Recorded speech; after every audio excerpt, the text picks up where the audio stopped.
At $200, a Super Nintendo setup costs twice as much as the old system. For the money, the company promises better pictures, sound, and adventure.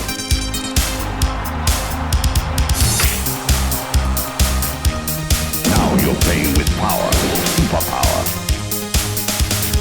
You're the king, I tell you! The king! Only for Super NES. Only on Super NES.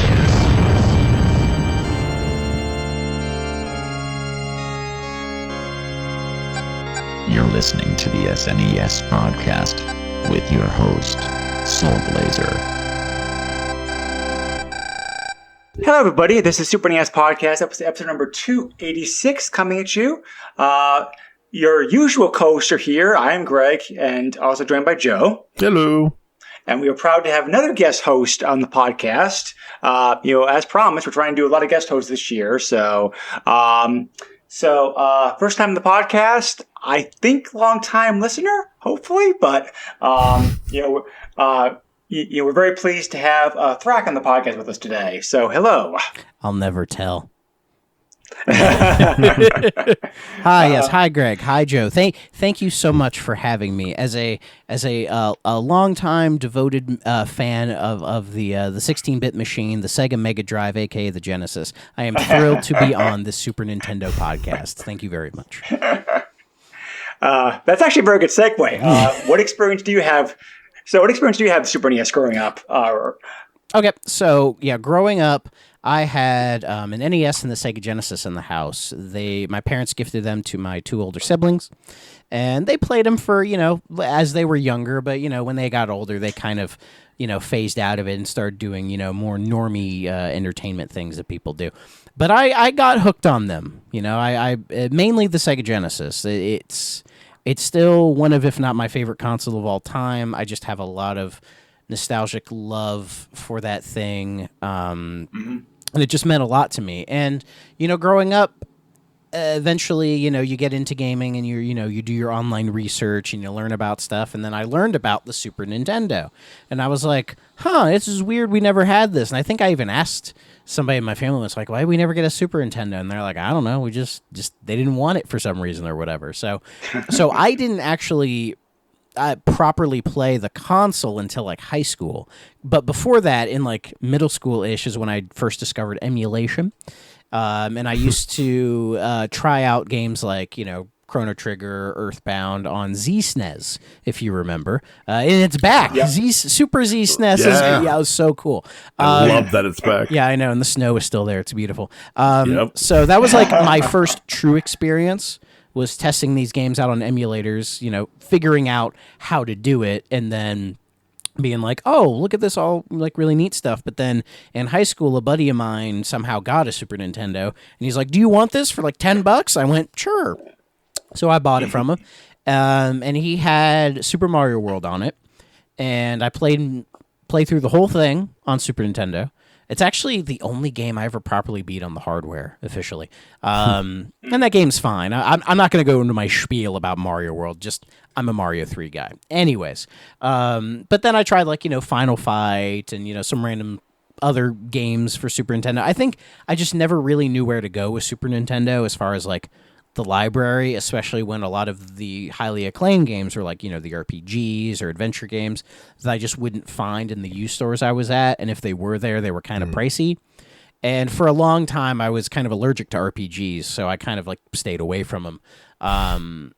So, I eventually got rid of it. But over the years, I've played more of it. Having the Super Nintendo on the NSO expansion has been a big help for me as well.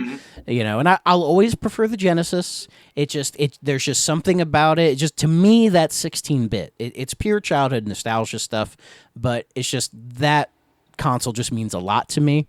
But that's not to discount the impact that the Super Nintendo had in that era and kind of just in gaming in general. And I think we all can agree that no matter which one you prefer, they needed each other to be as good as they ended up being. Sure, yeah. Very true. Yeah. You are obviously way younger than Joe and myself. How could you tell? I think I was born during the Super Nintendo's life. So, like, I was born in '94. So it was still like their main alive and console well at the time. Yep. I was going into high school. Jeez. 94 was actually the last year that the NES got officially supported with the last. I thought it was 95. 95 is when the last game came out. 94 was the last Nintendo published game. Okay, fair enough. But I didn't realize it was in the retirement home. I would have brought snacks. But yeah, so actually, your experience is somewhat similar to Joe because Joe also had Genesis growing up. Yeah, so, Sega boys. But I was in the thick of it. Yeah. I knew the war between the Super Nintendo and the Sega Genesis. I knew what I was seeing on the Super Nintendo. Whenever I'd go to a Sam's Club and pick up that controller and be able to play Super Mario World or Mortal Kombat at the time with sweat, so I had Sonic at home and Sonic was amazing. And there's other games, obviously, correct. But, to be able to go and play Super Mario, which obviously, NES was my first love. So, to be able to experience that at the time was, it's one of those, I just had this conversation with one of my buddies, like with 90s music, like you just had to be there. Like, trying to explain to someone younger what a mix tape or CD is and talk about how like you got everything from rap, rock, pop, and Adam Sandler skits all stitched together on a mix CD. Like you had to be there. I did. To be fair, I did make mix CDs, but it was like me pulling, like, when you would download LimeWire and kill your computer. Like I would just pull songs from. I would pull songs from that, make like little CDs, and put them in my CD player. So like I'm in that weird phase where it's like a lot of that stuff phase, where it's a lot of that stuff I have memories of watching movies regularly on VHS and like we had a specific rewinder that we'd have to put it in and it would take 5 minutes for the whole fucking thing to rewind and like having those memories. I'm in that weird spot, like I'm technically a millennial, but I don't feel like I relate to them as much as say like maybe like some of the Gen Zers, but even some of the later Gen Zers, I'm like I didn't have a smartphone until I was like deep in high school, so like they were around, but I was just like I don't want one of those things. Sure, those things are stupid and it'll rot my brain, and I was right. Well, my best friend in high school had Genesis. I had Genesis, so it was like we'd often like play games at each other's houses. Swap systems. Swap systems for a week, etc. Yeah. So I got the best of both worlds, I think, as far as games went. Yeah, But, and if I was your guys' ages at that time, I probably would have been a real annoying Sega fanboy. I know I would have been because I root for Sega. Even still to this day, like there are amazing games on both systems. Oh, absolutely. On both systems, there are amazing things both systems can do, especially in the hands but like I would, eventually I would buy a Saturn and collect for that thing, and I regret selling all of it. And I have a Dreamcast, and I collect for that thing when I can, and just the whole Sega vibe always really appealed to me personally. I mean, hell, I'm going for a complete Game Gear set at the moment, which has been quite an interesting journey in many ways. Sure. I think I'm like over 65% of that library. Like it's not a huge library. Yeah, I have like over 150 Game Gear games. Yeah. So I'm working on it. I'll get there eventually. Yeah. I'm holding off on Mega Man. The game's like $200, but that's the priciest one. So. But yeah, no, Super Nintendo. Yeah, like I feel like in that time, if I had that instead, I probably would feel the same way about it, Because when you hit these things at such a young age, when your brain is very malleable, that's when you kind of form a lot of your opinions and sort of your standards for what makes games the way they are. Like my first video game ever being Sonic the Hedgehog 2, I know like shaped my brain for like my perception of what like video games should be. And I know the way I play games and the way I view them, even now, games that aren't even related to it, I still have that kind of foundation in my brain. Whether it's, if my first game ever was, say, Super Mario World, I think it would probably be more based in that, Yeah. Sure, yeah. Which makes sense. Yeah. Like, of course. NES was my first experience. Well, Atari was my first experience, but like Jungle Hunt and Pitfall were like my first real experiences with video games. Nice. And then, I correlate that with also like I got my NES and I had Super Mario Brothers and Duck Hunt. Like that was all I had for like almost a year. So like those 3 games are like very fundamental to what I liked in gaming and still influences it now today. It's like platformers are my thing, even if I'm not that great at them anymore. That's fair. Yep. But this has suddenly turned into a philosophical podcast, and I'm pretty sure people want to hear about the game we're talking about. Maybe not. I don't know. If anybody's ever listened to my other shows, I'm a bit of a philosophizer. I like to think. That's fine. I like to think about these things. I've never taken a philosophy class, by the way. I have a psychology degree, but I never took a philosophy class because I knew it would have been a bunch of pretentious assholes that I would have just said like mine was actually pretty good. Like he would not the instructor, but more like the students around me. They'd be saying stuff. And I'd be like, you're stupid. Yeah. I never spoke much in that class. Most of the class I'm going like, I never thought about it that way. Okay, maybe there's some like truth to that. So that kind of like should be. Well, they're thinkers. Philosophers are thinkers, not talkers. Yeah. But anyways, what game are we going to philosophize today, Greg? What have you dragged me here to play on this evil Super Famicom? Well, you're the one who wanted to be on here when you saw the games that we had planned for this year. So fake. That's fake news. That's fake news. Believe me, folks. Believe me. Which, given the conversation we had like our podcast, I don't blame you for wanting to be here. So, we're looking at the first Fire Pro Wrestling game, which came out for Super Famicom, Super Fire Pro Wrestling, which came out in Japan in December of 1991. So there are other games in the series for the system. I think like 5 other games total. We probably will cover most of those at some point down the road. But this one here is meaty enough, being the first one, being the first one we've covered so far in this beloved franchise, that we're just gonna focus upon this one. Although I did play other games, so I probably can reference in how things change later on games like down the line. But Fire Pro Wrestling, for like a real quick intro for anybody out there not familiar with the franchise, is probably one of the biggest wrestling franchises out there for a very long time, and for a very long time was Japan only. Yes. The first. Sorry.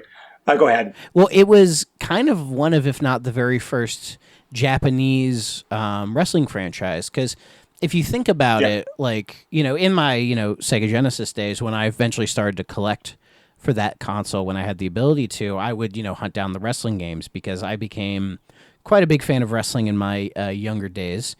Developed like a weird encyclopedic knowledge about it, as I think a lot of wrestling fans do. And, was just hunting, and I was like, well, I like video games. Let me go hunt some of these down. And actually, in my childhood collection, we had one wrestling game for it. It was the Genesis port of WrestleMania, the arcade game. Which is a super fucking fun game. But then I eventually grabbed like Super WrestleMania, Royal Rumble Raw, those things. And, again, doing my YouTube research, I found some guy. I cannot remember this channel. It's probably forever ago, but it was like back in the olden days of YouTube. So I started watching YouTube in like 2007. So I was there fairly early. But he did a whole thing on like Fire Pro Wrestling when I learned about, he's like, because he talked about all kinds of wrestling games.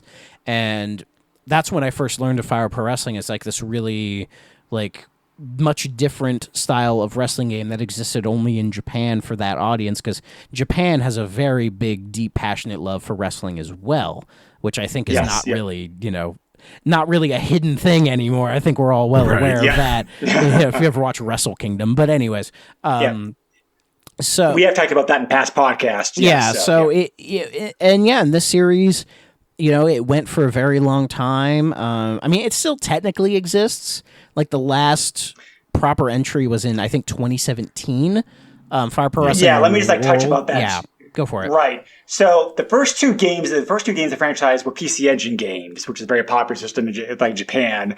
We got it here in TurboGrafx 16, not so much, but PC Engine was huge in Japan. So the first game of the franchise came out in 1989. The first two games were for PC Engine before this game came out for the Super Famicom.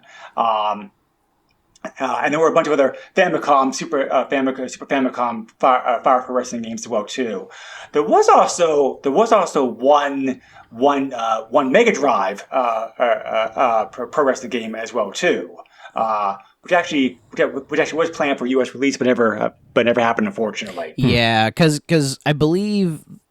Because I think probably they did I think Wrestle War was like the first wrestling game on Genesis. I think that was made by Sega as well. I've played that one. It operates more of like a fighting game kind of thing.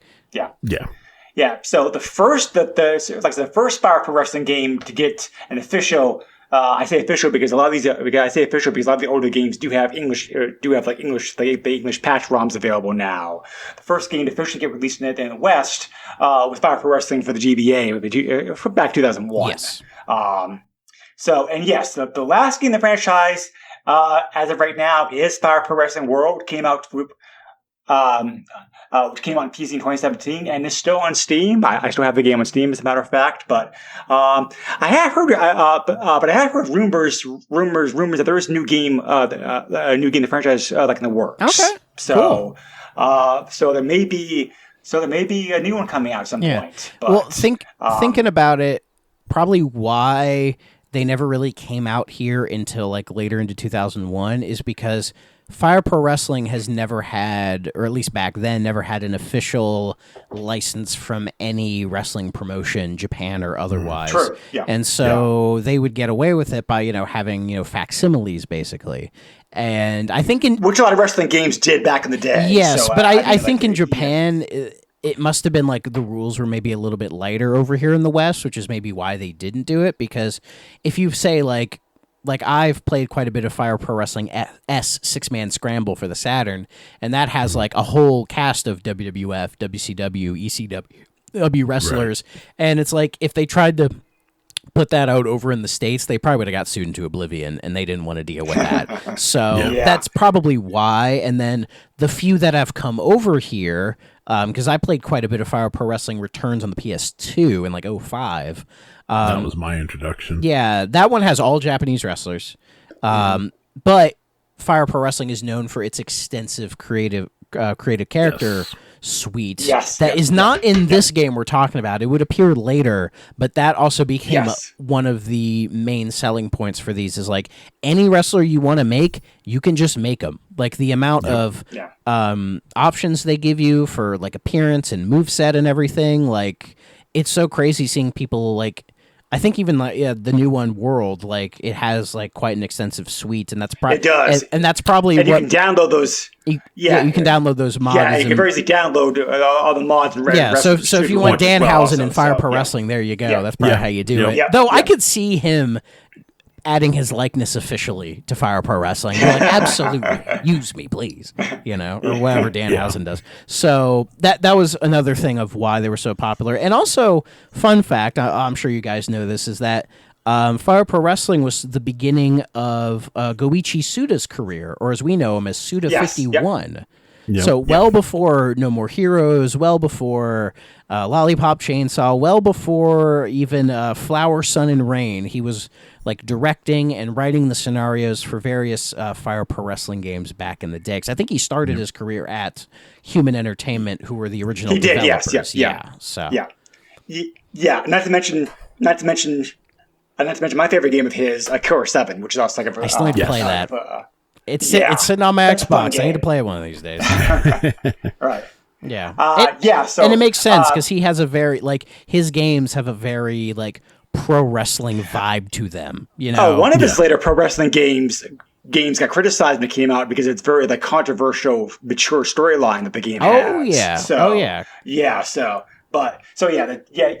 His fingerprints are definitely all of his series. Absolutely. So, my research indicated that the first pro wrestling game to have any kind of official official licenses was Super Fire Pro Wrestling 3 Final Bout, the Super NES in 1993. So they had, they did have some official Japanese wrestlers or wrestlers in their roster. So that's the first time they did anything official. Because I thought I had read, well, that's cool. Because I think for this game, I think specifically All Japan was upset at Human for this because it has Giant Alibaba in it, but like not him officially, and he was running All Japan at the time. For those who don't know, it was is All Japan still exist? I have no idea. Or it's just like Japanese wrestling is now mainly New Japan at this point. Yeah, they merged into another organization, right? Yep, it's all New Japan Wrestling now. Yeah, okay. I thought I just wanted to be sure. Yeah, and he was upset because he was a big cultural figure in Japan at the time. Like they're Andre the Giant, basically. Yes. So you mentioned the developers, Human Entertainment. They're the ones who did they're the ones who created the game originally. They're the ones who did most of the games. Like they went bankrupt. We've covered Human Entertainment before in the past podcast. I won't spend too much time on them, but they did Clock Tower. Crazy. Yep. Did not know that. Clock Tower is the series that most. Yep. Clock Tower and Fire Pro Wrestling, the series are the franchises that they're best known for. Well, how about that? They also did one of my favorite working design games. Originally too. So cool. And also, we also need to cover these two games at some point. Also, Joe, SOS and Fireman, which were also obscure but cult favorites for the system. So I'll say Fireman is a great game. If you need a guest for SOS, my 3DO co-host is a big fan of it. So I think I've already got him down. If he hasn't put his name down for it, get his name on there. I think he has already. So. Yeah, he loves that game, so you guys can nerd out on it. Yeah. Human Entertainment was known for doing some very unusual games, but most of them paid off. Their overall track record was pretty good. So the shame what happened to them, unfortunately. But that's how things are in the video game business these days. Oh, don't we know it? Yeah. So Super Fire Pro Wrestling was the third game in the franchise. Like I said before, first with Super NES. Some pretty significant changes from the last two games. More like, we already touched upon this some. There are many things, especially if you play the newer games, that are just not present here in this one yet. But you do see in here the DNA of what was to come. They come already present with this, because the game really looks and feels, and I think personally in many ways plays like one of your typical Super NES / Genesis wrestling games we had here in the West at the time. But you have kind of an overhead, an overhead view of the ring. Two wrestlers, many same options and modes, that kind of stuff. So it's very similar to a lot of our games. And like you were saying before, it is a shame that these games never came over here to the West. I'm sure, like you said, there are good reasons why they didn't make it over here, unfortunately. But yeah, I think visually you are correct. Like, they're very much like the Western games. Yes. It's the gameplay and the mechanics, that's usually what makes or breaks people. I'll tell you, the first time I ever played Fire Pro Wrestling, I was like, nope, not dealing with this. I'm putting it down, and I walked away from it. That's probably why they never came over. right, exactly. It was my decision. Yeah. So how the gameplay is different is, say, the wrestling games that we got back then, they were all very button mashy. You'd mash the button to do. And most of them were. To do your thing. Yeah. But Fire Pro Wrestling relies purely on timing. So you'll lock up with people, and then there will be little visual cues, and then you have to hit your whatever grapple you want to do at that time before your opponent does to get it. So it's a lot more strategic. It's a lot more thoughtful.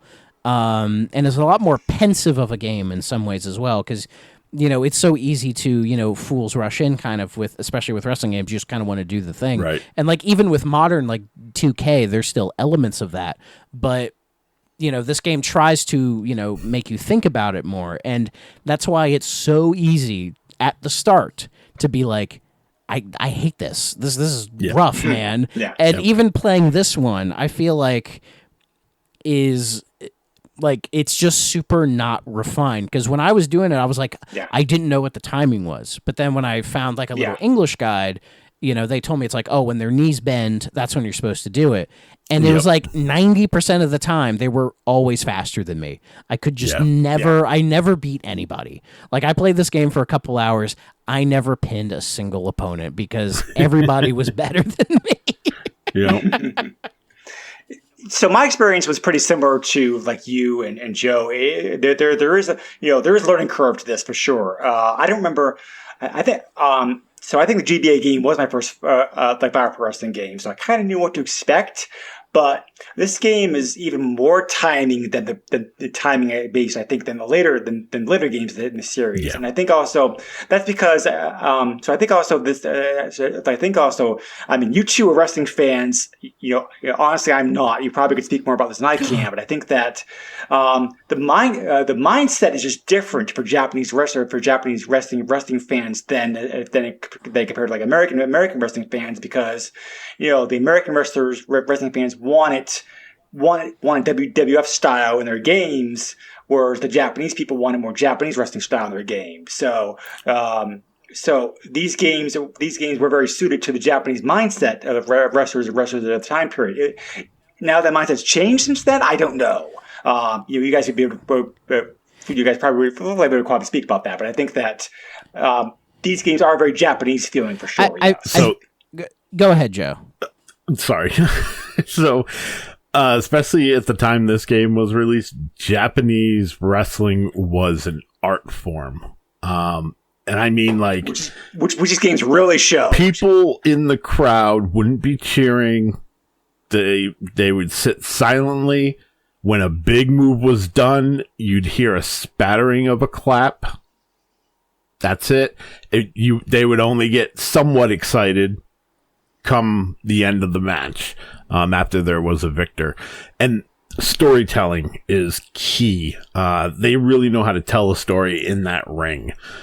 Whereas American wrestling is really fast paced. It's like boom, boom, boom, power, get the pin, it's over. There's some slow burn there, headlock, maybe, someone puts a submission move on. But in Japanese wrestling, especially at this time, it was like they would beat each other down. There'd be multiple, like it felt like a real fight. They went for multiple pins. The idea was to end the match and be the victor. And they still do this to this day, where they battled to the point of exhaustion. And you just see them throwing everything into a punch. Like, they're telling the story of, the journey that it takes to get to the ultimate end. And this game literally is that in video game form. Exactly, yeah. Which is why it's such a learning curve for us, because we're not used to it. Right. Yeah, I think that's their attempt, because Japanese wrestling is more akin to, like, watching a play or watching like an orchestra, or in a lot of ways sumo wrestling plays an influence on it as well, because sumo has a lot of rituals and kind of cultural theater, cultural history to it, and I think they treat pro wrestling the same, where like when they start the match it's very quiet, and they do the clap, but as the match goes on the crowd kind of rises with it, especially in some of the more like I remember the like AJ Styles Shinsuke Nakamura match at Wrestle Kingdom 10, I believe. Like it's that kind of thing. Like where by the end, the audience is as into it as like a Western audience is, but it just they let the performers do their thing and make them earn it. They have to earn them getting into it. Whereas wrestling audiences over here, definitely want more exciting action as it happens. But I feel as time has gone on, that appreciation for wrestling has crossed over to the pond to the West. And I think, other promotions now, people are more appreciative of the in-ring action these days than they did maybe in the 90s or the 2000s, kind of different mindset sort of things. And and I feel like this game is trying to replicate that style. And definitely with the later games I played in the series, it improves quite a bit. Like those timing definitely improves a lot. Those timing windows get more generous. They give you more different options to kind of, get into the game and learn how it feels and everything. Because you're right. This is a hard game. Yeah, it's very like there is a tutorial, but I couldn't read any of it. And then when I would, sorry, I don't speak Japanese, but when I would the one time I tried it, even the tutorial guy beat the crap out of me. So it's this is, strong style as a video game. Yeah. Well, fun fact, one of Humans' later games, the franchise, a Super Power Pro Wrestling 3 Final Bout, which also came with Super NES, was so difficult when the game came out, the company actually released an easier version of the game for sale later on because of the complaints they got about it. That doesn't surprise me, because it's definitely if you want people to get into this kind of style of wrestling, you have to warm them up to it.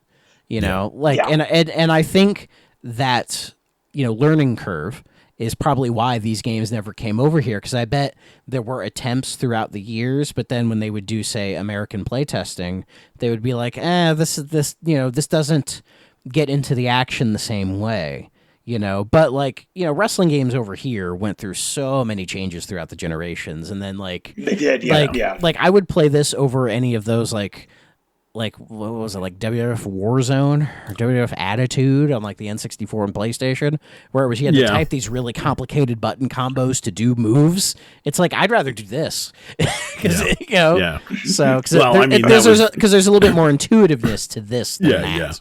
Yeah. I mean, you put this up against, the contemporaries of the time. So this would have been WrestleMania, Super WrestleMania, and Royal Rumble, Raw. Royal Rumble was the first one to come out, right? The acclaimed ones, before Raw. So, it would have been those two games, and those are very much button-mashing affairs. You can just press X and A back and forth to do the punch and the kick. You don't need to grapple. It's going to happen at some point, but you don't need to do it. And, any other moves outside of the kick and the stomp is really all, you just need the kick and the stomp. Yeah, they're very tedious. Yeah, I was going to say, they basically took the same strategy that they had for the NES games and just moved it over to the Super Nintendo and then said, you know what? We'll add a grapple system where you got to really button mash both the buttons to be able to decide the grapple move. You know what I mean? They really didn't change anything. Yeah, and I think that's just because wrestling games fall in such a weird kind of gray area where they're not really fighting games, but they're also not really sports games. They kind of, but they kind of are both in a weird way, but they're also their own unique genre. When Capcom did Saturday Night Slam Masters, that was kind of their take on it, from a more arcade perspective. So many different companies tried different things, but I have to give credit to Fire Pro because they found an idea that worked because, still to this day, they've stuck with this, timing mechanic, so they seem to figure some out because those other kind of button mashy ones, people don't make those anymore. People view the high echelon of wrestling games here as, WWF No Mercy, WCW NWO Revenge, the Aki era. I was going to say the Aki games. Yeah, the Aki era, and even some of that early THQ era with the first couple SmackDown games and even Day of Reckoning, are also really good in their own right. But those took years to kind of get to that point and jumping to 3D and, allowing for more kind of refinement. But Fire Pro, they've stuck to their guns in a very traditionalist way. Because if you look at Fire Pro Wrestling World, it looks just the same as this game. Just it does, the same kind of 2D models, the same camera angle. It's all much cleaner, but with more options. But it's still fundamentally the exact same game. It's the Dragon Quest of wrestling games. It's fundamentally the same thing that it was back in the 80s. Yep. That's a very good analogy. Because it's worked for them for a long time, and they have a long time. Maybe the fan base is not as big for this series as some other wrestling series, but it's a very passionate fan base. Like I said, look at Steam. Look at how many wrestlers and mods that are available with the newest version of the game. There's tons out there. Yeah, so, the popularity of wrestling games will always be tied to how popular wrestling was at that time. Yep. Yeah, is No Mercy 2001. That was kind of the peak of WWF's popularity over here. So I think that's why it's always tied to being the best one. Whereas, even I think a lot of the games after it might in some ways be better. the popularity was declining, so it doesn't hit for the same anymore. Yep. Sure. So, yeah. But yeah, should we get into the roster? Because I want to talk about these wrestlers we got in this game. Joe did research on Joe, this before, come so on. Please go ahead, Joe. Hit me with some legends, baby. Yeah. So, man, this roster is actually quite impressive. So we have Antonio Inoki. Well, sorry. I should tell you their in-game names, and then we'll talk about who they are. So we have Victory Musashi, who is Antonio Inoki. Yes. If there's two wrestlers coming out of Japan at this time in this era that anyone should know, even if you're not a wrestling fan, and that is Antonio Inoki, mainly because he fought Muhammad Ali, which doesn't get talked about enough. Well, that match was kind of crap in its own way, but it was a very, that match was, despite the quality not it was a fun crap fight. Well, I was going to say, the it quality broke of barriers, and it ended up being Rocky, 3? Pretty much, yeah. The match itself wasn't great, but it was a huge event, right? And it was broadcast everywhere, and it was the beginnings of MMA. Yeah. Yep. So it's a very important. Yeah, and Antonio Inoki is a hugely important wrestling figure. He founded New Japan Pro Wrestling, which still exists. Yep. He served time in Japan's political system at the time. He was such a beloved person. He technically held the WWE title once. Technically, it's one of those weird shadow.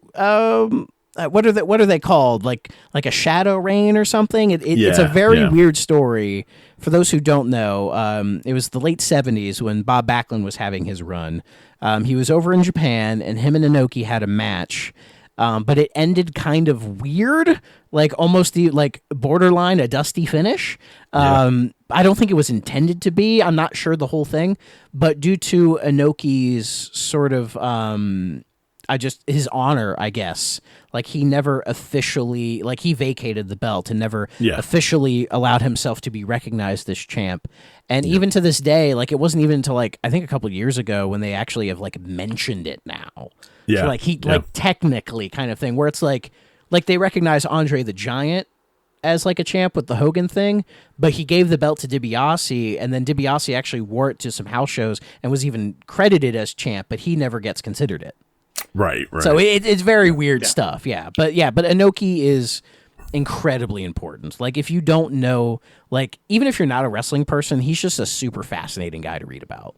Yeah. He was the wrestler that I played as because he's the one that I knew. So that's fair. Yeah. I didn't know every guy, but I knew quite a few of them. So we also have the Great Shiba, who was the Giant Baba, which, as Thrak mentioned earlier, was basically all Japan's Andre the Giant. Andre the Giant and Vince McMahon wrapped in one, which sounds terrifying. That's the truth. Then we have Thunder Ryu, who was I'm sure I'm going to end up butchering some of these names, so feel free to laugh. Genshiro Tenrai. I think that's right. Tenryu? Tenryu? I think I've heard. It sounds right. I think I've heard that name before, but I am not familiar with him. Yeah, so a lot of the Japanese wrestlers, most of them, I'll tell you right now, I am not familiar with. According to Wikipedia, he debuted in the 70s and didn't retire till 2015. Oh, okay. Long career. I was going to say there are quite a few on here that I will definitely go more into. But we also have Axe Dugan, which I thought was great because of Jim it's Hulk Duggan. Hogan, but I thought it was Hacksaw Jim Duggan. The picture they have for him alone shows that it's obviously Hulk Hogan. Yeah, but I don't think we need to explain who Hulk Hogan is, but yeah. But I will mention that probably some people don't know is that he did have various stints in Japan, in his where he actually wrestled. In his early days, before he was the proper champ in WWF, he wrestled in Japan quite a bit, and then there's that little bit in the 90s where he wrestled. I think it was Tatsumi Fujinami, I believe. And and the videos come out where it's like he's doing like enziguris and like much more complicated wrestling moves.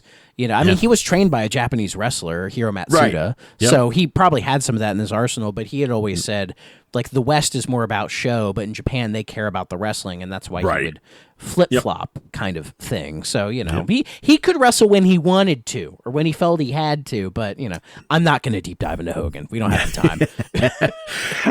Next, we have Hurricane Rekimura, and then that equates to Ricky Choshu. Ricky Choshu. That's my sure.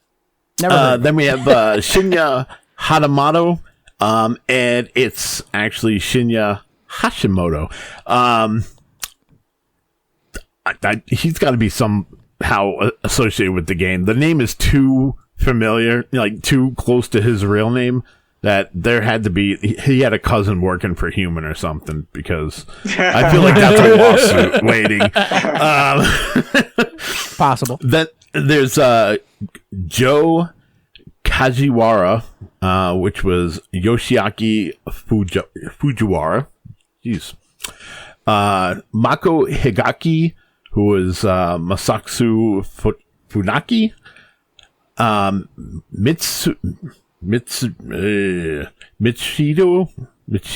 Hikawa, and that's Mishura Masawa, which the last name sounds familiar. I think he's got kids who are currently wrestling, or probably, like every single one of these guys I've looked up, and they have like deep Wikipedia pages, so I think they're all like they're all legends. Then we have Tommy Bomber, who is Jumbo Saruta. Here comes another big one that everyone should know. Super Kaiser, which is Jushin Thunder Liger. Yes. Not only was Jushin Thunder Liger huge in Japan, but he's really what put the cruiserweights in WCW and ECW on the map, because he did stints in both companies. Oh, yeah. He did a lot of crossover in the West. I feel bad because, he retired in 2020, in the height of COVID. I believe Wrestle Kingdom. Well, it was January, so like right before. Yeah, it was right before. It was the Wrestle Kingdom that year, and they actually sold it on it being his last match. Yeah. So they made it a whole big deal, and there were people at the show when they saw it. Yeah, so they were there. Yeah. The next one is, I have to put extra explanation on it, but it's Phantom Guy, and that's the Pegasus Kid. Oh, God. I'm going to leave it brief, but I'm just going to say the Pegasus Kid was Chris Benoit. And at this time, I mean, despite the tragedy and the things that happened, Benoit was an amazing athlete in the ring. And he was. I will die on that shield. But that being said, this is early Benoit. Because his first stuff was in Japan. He was wearing a mask. Yeah, Pegasus Kid. I believe that was a reference. I think that's like a weird reference to the Dynamite Kid, because that was like his biggest influence. Another famous horrible guy. But like all the we don't need to get into Benoit. Yeah, so it's a whole thing. Moving on. Yeah. We have Bloody Allen, who is Bad News Allen, or as most WWE fans know, is Bad News Brown. Probably the least remarkable guy on this roster, to be fair. That is very true. But it depends on who. I mean, looking back now, yes, you're 100% right. At the time, I don't know if people knew who Stan Hansen and Bruiser Brody were, but Stan Hansen and Bruiser Brody, like, they were big in Japan, obviously, but they had decent careers over here. Like, they were in WWF. They started in World Class, down in Texas. Like they were never. I think they also had stints in like WCW. Like, they were never like huge, but I think they were like recognizable names. I mean, I'm sure I would agree with you that there were probably people who maybe started watching wrestling in the 80s during the peak of Hulkamania and probably knew Bad News Brown before they knew about like Stan Hansen or but also Bruiser Brody dying early in the stabbing. I think that prevented him from becoming the big star I think he was destined to be. I think he would have been much bigger had he stuck around. But Stan Hansen had a huge career over in Japan. Like I think he's like one of, if not the most famous American wrestler in Japan. You know, I mean, there's another contender who is in the roster here as well, which we'll probably get to. Yeah. But Bad News Brown, like in WWF, all he ever did was win like a battle royal once or something. Like, like in WWF, he did nothing. Oh, he did that one match with Piper at 6, but we're not talking about that either. Yeah. So, Mad Tiger is another one. It's a Tiger Jit Singh. Yeah, Tiger Jeet Singh. I know him. He's great. Yeah. Phenomenal wrestler. Then we have Night Blaster and Iron Blaster. Night Blaster is Hawk of the Road Warriors. Iron Blaster is Animal of the Road Warriors. These were such a great addition. They did have quite a few stints in Japan, so the natural fit. I mean, those guys won tag team gold everywhere. Japan was not one of those places that they were not going to go and they run were roughshod. They were huge everywhere. Like arguably the most famous tag team in professional wrestling history. Even when WWF, they're the Legion of Doom, which is a cool name, but it's like, but the Road Warriors, still the man. Road Warriors. Yeah, exactly. So, but they're great. Love them. R.I.P. Then we have Animal. They're left dead. And Animal now. God, they're all dead. Yeah, I know. That just made me think, and I got to share it. I think the statistic now is that WrestleMania 1 through 6, like 80% of the card is no longer with us. Oh, God. Damn. And basically that I knew it was that bad, tipped but the not that scales bad. when Hogan died because he was the main event for all those. But crazy, in the first stat. 9, like he was in the main event of the first 9 Manias. Crazy, it's crazy. But so we got Blade Musha, who is the Great Muta, who just recently retired himself. Another great Japanese wrestler, absolute icon. Love the Great Muta. He's done all kinds of stuff. You know, he was a big part in Juggalo Championship Wrestling, guys, which is crazy. But but we love Muta. He's great. Yeah, Muta's great. I love that they, even more off a tangent, but whatever. I love that they recently released a WWE Ultimate figure of him. That's awesome. Well deserved. I love seeing those figures come out. I don't collect them because they're a little pricey, but it's awesome to see that he got a figure. Especially because he never wrestled in WWE, I don't think. Not WWE. He did for WCW. Yeah. But now WWE owns it all, so I don't know. That's true. They muddied the history, so a little bit, yeah. Next is Astro Blaster, which fantastic name for the Ultimate Warrior. The power of the blood red moon, the Ultimate Warrior. Again, he's another guy we could go on a deep tangent about. Yeah. Oh my God. Yeah. He's fine. I won't get there. I don't want to get into. I will say he wasn't so much a wrestler, but he was an entertainer for sure. Oh yeah. I mean, even WWE, like you talk about muddying the water. Like, I remember when they released the self-destruction DVD on this, where it's the whole thing. They're talking about how much he was awful. Yeah. And then after he died, they reverse coursed. Everyone's like, oh, he was great and fantastic. And everyone's like, guys, come on. The truth is somewhere in the middle. Yeah, exactly. And we have Akira Saba, which is Akira Maeda, or Mata. Depends on how you want to pronounce that. Star Bison, which is Stan Hansen. BG Bull, who is Bruiser Brody, Itsuwa Wakamoto, which is Katsuto Yamamoto, and then lastly we have Riko Zan, who is Ricky Dozan. Again, the three people who have their names almost identical to their real names had to have family members working for Human. I'm just saying, or maybe they were aware of the games and were like, "Yeah, I don't care." Yeah, I mean that's possible too. But see, I thought Vader was on here. No, not the first game. He's okay. The later games have deeper rosters. Yeah, I mean, for an early game, again, because he was another wrestler that was huge in Japan. So I don't know. I just kind of assumed Vader was here because it's Vader, man. Yeah, no, this game only has 25 wrestlers, and Vader was only not 25. It's a pretty good roster for an early Super NES wrestling game, though. Look at the whole 6 to 8 people they gave me in WWF or WCW games at the time. So. I mean, we talked about that WCW game. Yeah. We won't go any further, but go see that Super Nintendo WCW game. Oh boy! Boy! We've already covered this. Don't play the game. Listen to the podcast. Believe me, it's a better time. The best part is the wrestler selection screen. Yeah. And the rosters actually got bigger with the later games on System 2. So it's like already they're off a good start. Yeah. But it got even better. And now 2K25 has 5 million wrestlers on that roster or something. It's crazy.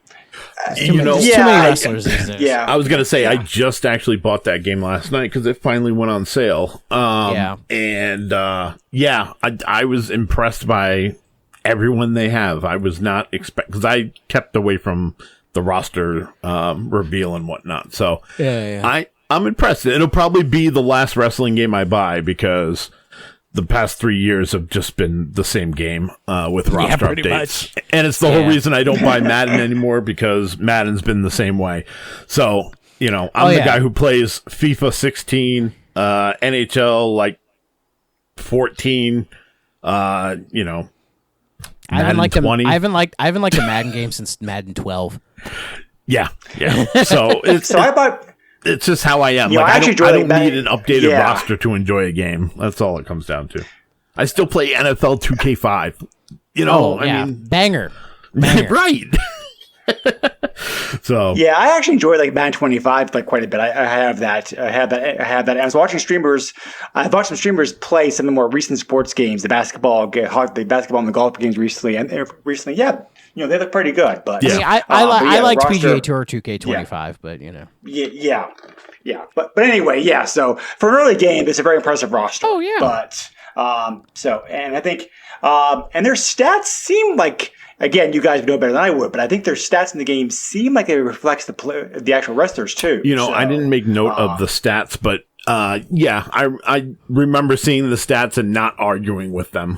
I'll take. I'm like, it sounds about right. Yeah, right.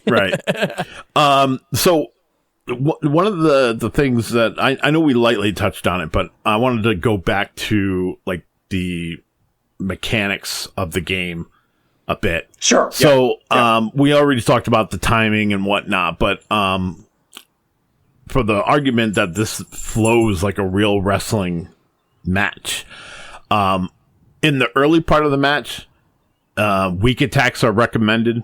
You're likely to get more hits in, therefore wear your opponent down. Mid-match would be medium attacks, and you'll know where you are in the match as you go along.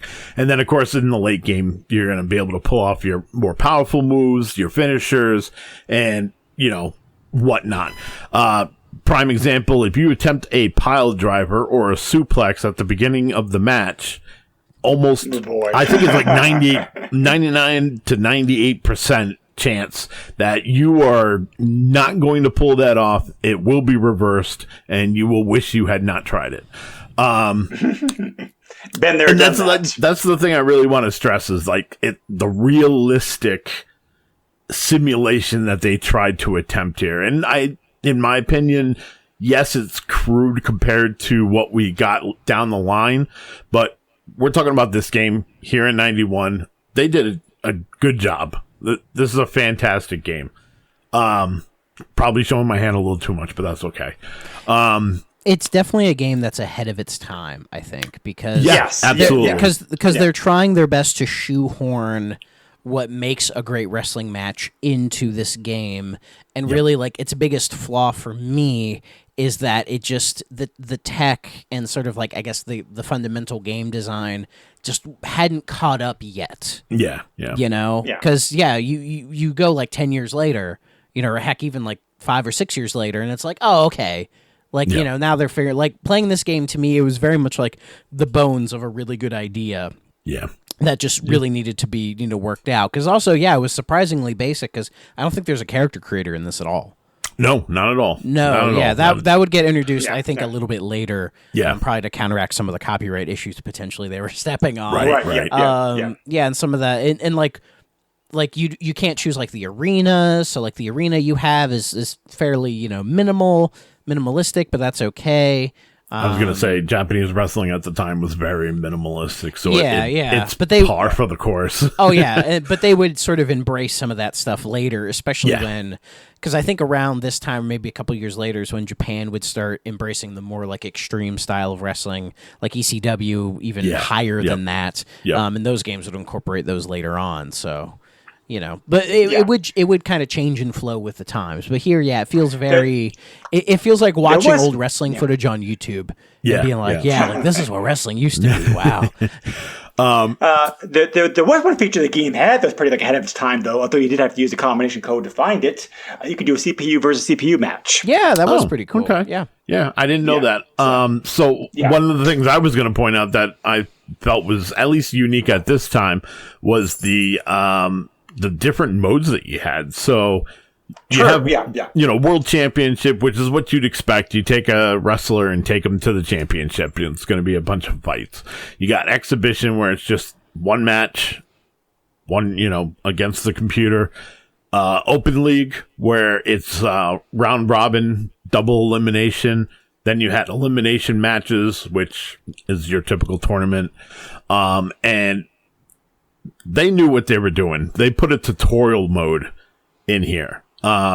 So you could, I don't know how many of us actually did it, but you could actually go to the tutorial mode and actually learn the timing, learn how the matches flow, and kind of get used to the mechanics before you moved on to doing the different modes. I, of course, thought, hey, I'm a Fire Pro, veteran. Pro. Yeah, veteran. Thank you. I was looking for something other than pro, but veteran. I tried the tutorial, but the lack of any English dialogue just made it impossible for me, unfortunately. Yeah. So it just is what it is. Yeah, I didn't even think about it because of the fact that I was like, I played the games that came out after. If I can play those, I can play this. So, I had pretty much the same experience Thrak did. Got my butt kicked. I think I won one match, and I really think it was dumb luck.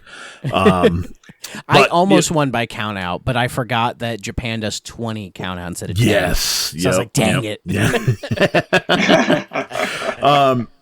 But I think we pretty much covered most of the game. We can talk about graphics and music. I was going to say, I did want to. It's typical early Super NES style here. Yeah. So the wrestlers are kind of small, but they're recognizable. They're well detailed to the point where who it is that you chose, and they're well represented. I prefer the isometric perspective, in all honesty. It's a good perspective. You can see the outside of the ring, like the camera doesn't have to move. It can be focused on the center of the ring, and you still have room to do what you need to do. It's not like I can't think of the wrestling game that we played where it's like it had the 3 bars and like half the action was happening in the middle. They would have like an action scene at the top, and then I know that game. What is that game called? I can't think of the name of it, but anyway, where they're like chibi wrestlers almost. Yeah. That had Baba in it too. Yeah, we didn't like that game. It's I can't remember its name, but I've played it. It's ambitious. I credit it for being different in style. And that's pretty much what we said. It was ambition for the time. Anyways, animations here are pretty good. They're basic for the most part, but they get across the moves that are being done and the impact that those moves have, which I appreciate. Yeah, everything about the game as far as like the presentation is concerned is like watching like an early Ring of Honor taping when they just started. Like it's all super bare bones. It's all like it's just enough because what they're focusing on is the action in the ring, and they're not worried too much about the extra trimming, which they would improve upon later. Yeah. So yeah, though I will say the menu music I really liked. Yeah, menu music was good. I thought the music during the matches was okay. It was very soft, which I understand why it's soft, because, I mean, come on. You don't want music while you're wrestling. In fact, that main menu music reminded me a little bit of, I think it's the main menu music in WCW NW Revenge. Like, I think because they're both kind of like chuggy guitar riffy kind of things. Yep. And I think playing as many wrestling games as you and I have, like going back to Fire Pro, it's like you see the influence that this has had. Despite being Japan only, it feels like just about a good chunk of the wrestling games being done in the West afterwards took influence from this. From little things like choosing camera angles and just like certain things they would kind of focus on and the way they would develop the gameplay over time, kind of a thing. Like this. Yeah, the series had a huge impact, even if in my opinion, it doesn't really come into its own until about the next generation of consoles. Yeah. No, I agree. Yeah, no, I agree with everything that Joe said. I think the graphics, music are good. This is an early Super NES game, so it looks like an early Super NES game to me in many ways. Yeah. But yeah, they're pretty good for like what it is. No problems there. The controls, like I said, how the game plays is one thing. The controls themselves are another. The controls themselves are fine once you get the hang of it. My deaths were, my failure was due to me not being a good wrestler, not because of the controls. Yeah. So, I was gonna say, like everything's its own button. Yeah. Yep. I was going to say, if you play the game and you're saying that the controls just don't work, it's a you problem, especially with this game. That's actually a very good segue. Just pull up a guide and see what every button does, and then you'll be fine. You'll warm up to it. That's actually a good segue, because it's like, is this game worth playing now? I don't know. I don't think so. Not unless you're like a huge wrestling fan of this time period and/or of the earlier Super Fire Pro wrestling games, because the later Super NES games do things so much better. I think because the roster's deeper, the controls are better, that kind of stuff. It's good.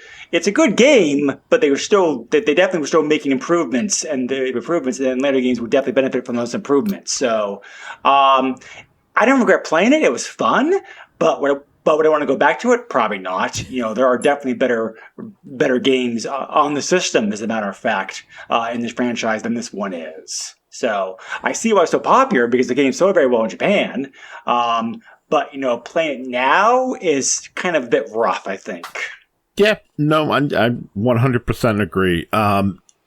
If it was me, I'm going to tell you, play one of the more modern games, because you're almost getting the same experience. It's more of a friendly experience, and you're going to have a huge roster. And if you're playing World on Steam, the workshop is extensive for the game, and there's no limit. So like, I think right now my roster is at like almost 200 wrestlers, just because every time someone comes up with like an AEW character, a new WWF character, WWE character, old WCW characters, ECW, whatever, like I'm subscribed to so many that they just get added.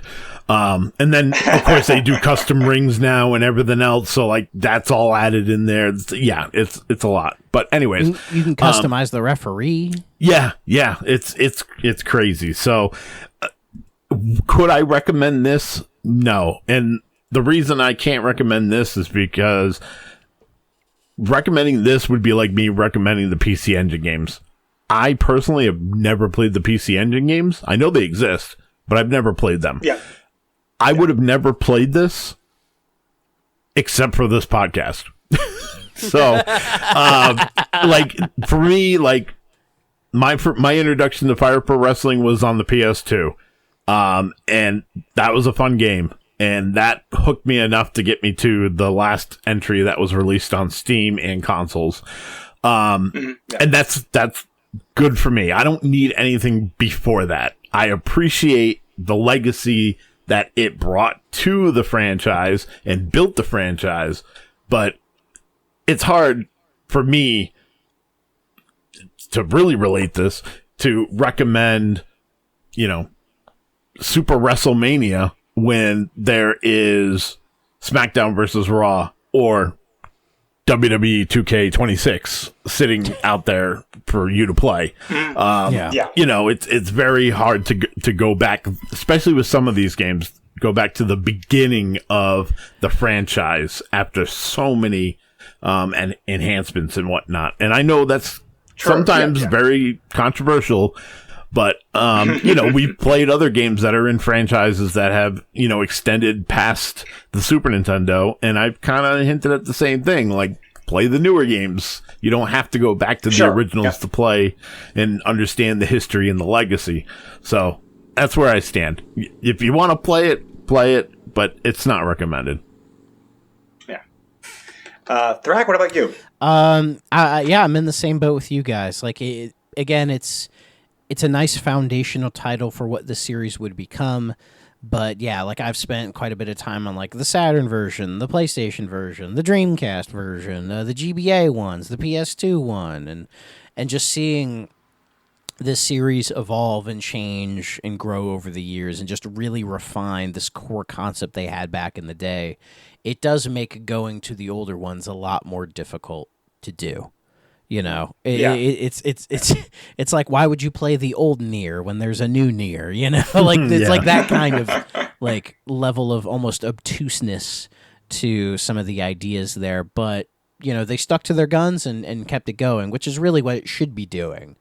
Like because it just feels like these days a lot of new game concepts come out and then say they don't get a great reception, so like any planned sequel or follow-up gets canned, and it's like but that's not the idea is you do the iterative sequel to improve upon it. What I mean?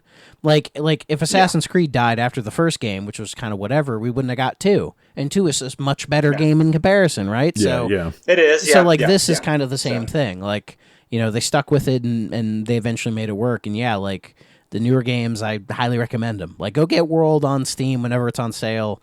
If you have the wrestling sicko brain, you will love it.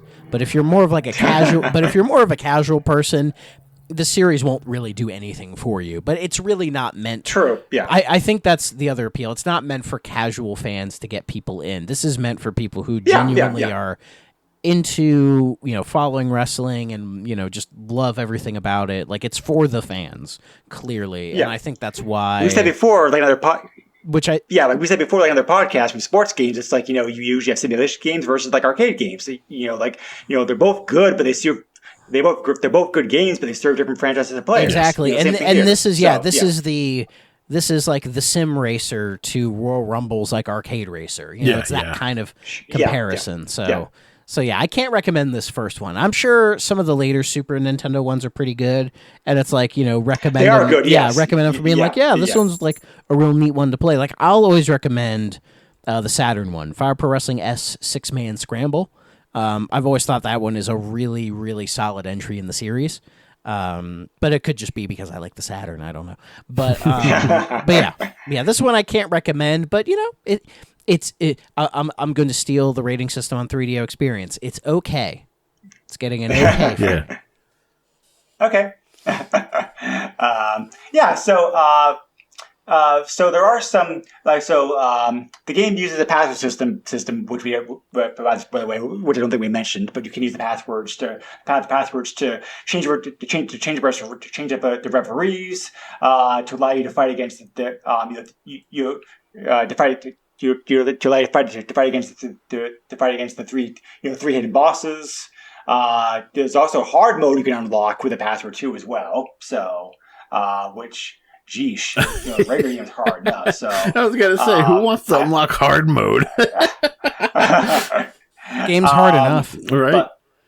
But you can also do a hard mode for tag tournament too. So, which is interesting. But anyway, so there's several.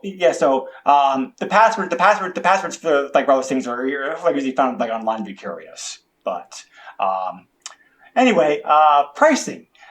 So being this is a Japan-only game, obviously, obviously that's going to affect the prices any. For this game, there wasn't enough examples of the game being imported to the West that I was able to do a price that's just based upon Western copies. Although I did look also at Japanese copies too for comparison. Probably because of the combination of factors that this is a Japanese only game. It was a very popular game in Japan, and also if it's an older game, you can get it like pretty cheap. Like if you wanted to pick up a physical copy for whatever reason. These prices always include shipping. There was on eBay as been doing research. 6 copies of the game listed with advertisers coming from North America. 1 copy of the game had recently sold. Those cart only only prices. They were asking for around $13 to $60 altogether. So, wide range. Obviously, looking for is not going to be sold. But looking at the Japan side, those prices are comparable. Sold copies in Japan were about $10 to $30. So I think the prices they're asking for over here. It's comparable. CIV copy sold for a very cheap $23, which I was surprised to see how cheap that went. I don't think I've seen a CIV copy of a Super NES game go anywhere near that cheap for a long time. And again, those prices were comparable for Japan. So if you're a big fan of the franchise, physical copies of the game can be had like pretty cheaply, and you can play the game in a system pretty easily these days as well too, either by importing a system or you can just use like a retcon or something, something like that to play it. You could always borrow it. Yeah, that you could always just be a man and break the tabs in the Super NES so that you could play Super Famicom games. Yeah, you can hard mod that. it. Just get a pair of pliers, rip those things out. That's right. Who needs them? Yeah. It reminds me of the hacksaw, the hacksaw job that people do the hacksaw Jim Duggan. GameCube. Yeah. Oh. Same brain. People would, people back in the day, people would would actually hacksaw the GameCube cover to allow it to fit like regular size CDs. What? Yeah. Early GameCube modding was wild. I didn't think that thing could even read DVDs if you wanted it to. Nope. It can. Yeah. Really, it can. Yep. Wow. Yep. No problem. But just that. But Joe, like any early system mod / hacking scene was wild. That's true. Remind me to show you the video of how early Xboxes were hacked. Because of brain. You used to have to hot swap the hard drive. Yes. Yeah, you can basically risk death to get a modded Xbox. Yeah, I was part of that scene. You don't have to tell me. Well, you want to risk death. The PSP mods, the early ones. Oh yeah, had you literally the battery mod. Cutting the battery to do that. So it's like, that's death. No, that one I skipped. I waited, it was like almost 10 years before they came out with the regular soft mod. So, yeah. Y'all fogies are wild. Yeah. Back in my day. Yep. Different day, different way of doing things, but anyway, so having played some of the other games in the franchise, they definitely are more the same, but still also improved in like some key areas. So we definitely will have to look at some of the other games later on. The Queen's Wrestling one, which all like all female rosters, pretty good actually. That was because it's like, again, how many wrestling games back then did that? So none. I was going to say none now do that. I was going to say Rumble Roses is the first game I can think of that had an all-female roster that was quote-unquote wrestling. And can we do a 3-hour pod on Rumble Roses? I have a lot to say about that game. That's a different podcast for sure.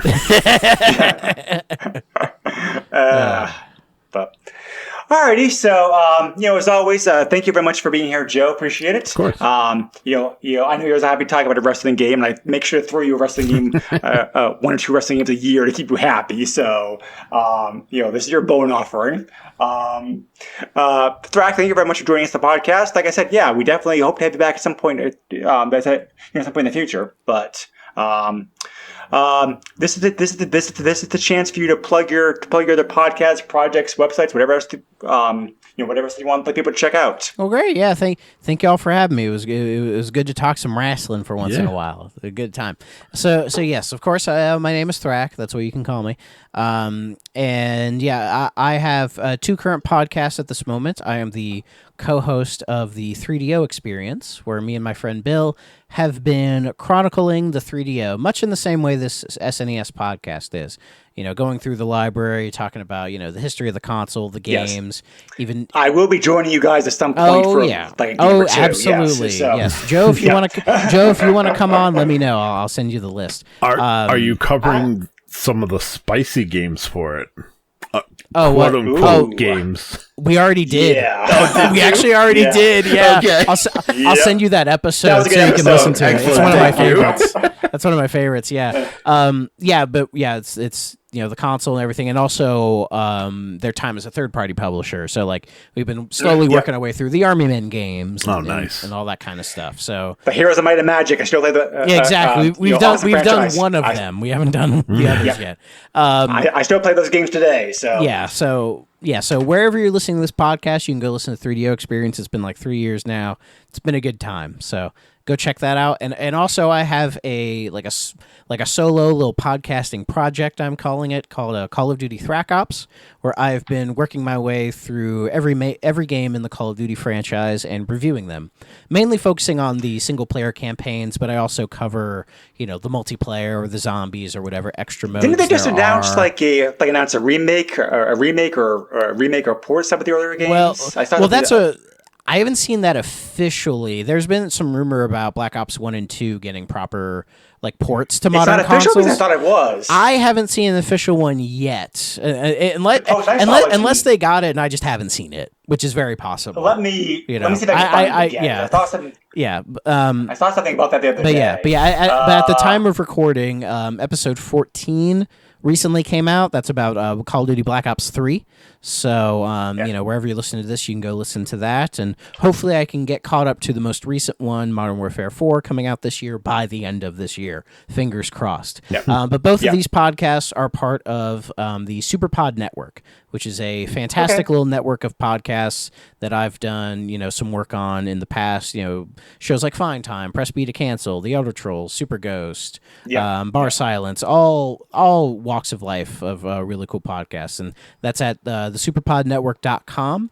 So, and we occasionally will write blogs and all that other stuff. So, you can go check that website out. It's also really good. But if you want my socials, I'm on Blue Sky at Thrak, and I'm at Instagram on Thrak94. So if you want more direct communication with me, those are your places to do it. Ask me my opinion about Ricky the Dragon Steamboat if you want. All right, sounds good. Awesome. Thank you very much. Appreciate that. I dropped that announcement for you also, by the way. Okay. Joe, how about you? Well, you guys all know me. I have a very open Facebook that is not family friendly, so make sure you're watching where you open it. I also have a Twitter. That's right. It's still Twitter, not X. And that's JOESUX30 at there. And then now that I have 2K26, I'm probably going to start streaming again. So you can find me at JOESUX69 at Twitch. Yeah, I mean, that's pretty much me. Sounds awesome. As always, this podcast can be found on Facebook, or you can also send me an email directly to the SNESpodcast@yahoo.com. Next time on the podcast, we're doing another Japanese-only game, but a very different, type of Japanese game, which is a pick of mine. I'm going to try to pronounce it, and hopefully not butcher the heck out of this.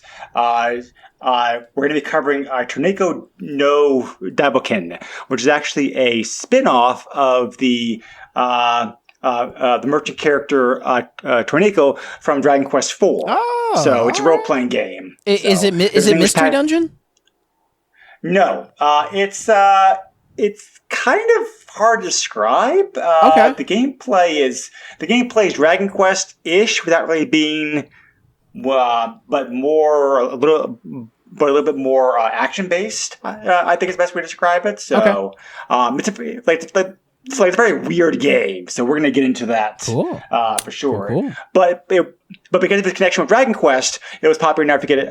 The game was popular enough to get it the English patch to it. Yeah. So it's like we're playing it in English. Well, I'm already playing it. That is, I asked Joe to start it already, but I'm not sure if he has or not yet.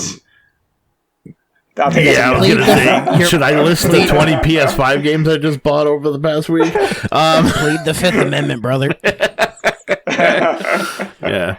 Well, you got 2 weeks. I got 2 weeks, and it's a Dragon Quest game, and I already know that I'm probably going to like it, so it's going to be one I could easily plow through. But yeah. Well, Dragon Quest IV is still my favorite game in the franchise because even though I love the original one, I love it. I love 11. 11's so good.